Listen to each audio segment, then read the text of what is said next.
নমস্কার দর্শক বন্ধুরা, আজ আমি জ্যান্ত কই মাছ দিয়ে ওলের তরকারি রান্না করব।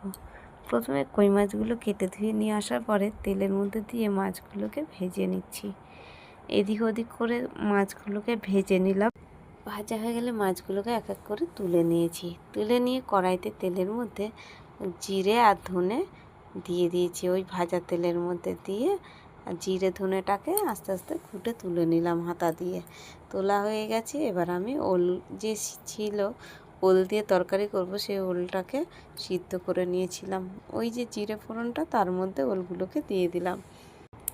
এবার ওলটাকে ভালো করে ভেজে নেব। ভাজা হয়ে গেলে এবার আমি যে আদা বেটেছিলাম, আদা বাটা, হলুদ গুঁড়ো, পরিমাণ মতো নুন, জিরে গুঁড়ো দিয়ে ভালো করে ওলটাকে কষিয়ে নিয়েছি। কষানো হয়ে গেলে এবার আমি তরকারিটার মধ্যে জল দিয়ে দিচ্ছি। দেখুন জলটা দিয়ে টকবক করে ফুটছে। আর এদিকে আমি শিলে কাঁচা লঙ্কা আর গোলমরিচ বেটে নেব। শিলে বেটে নিয়ে এবার তরকারিটা ফুটতে থাকলো, আমি কাঁচা লঙ্কা আর গোলমরিচ বাটাটা দিয়ে দিলাম। দিয়ে তরকারিটা ফুটতে থাকলো। খানিকক্ষণ ফুটলে তরকারিটা ওলটা ভালো করে সিদ্ধ হয়ে গেলে মাছের পিসগুলো দিয়ে দিলাম।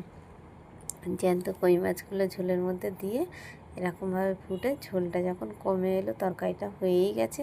আর নামানোর আগে সেই যে জিরে আর ধনে ভেজে রেখেছিলাম, সেই ভাজা জিরে ধনেটাকে বেটে তরকারির মধ্যে দিয়ে দিলাম। দেখুন কি অসাধারণ হয়েছে, দেখতেও দারুণ লাগছে, তেমনি খেতে স্বাদ হয়েছে। আর এরকম নতুন নতুন ভিডিও পেতে হলে আমার চ্যানেলকে অবশ্যই সাবস্ক্রাইব করুন। ভালো লাগলে কমেন্ট এবং শেয়ার করুন। আর লাইক, শেয়ার, সাবস্ক্রাইব, কমেন্ট করতে ভুলবেন না।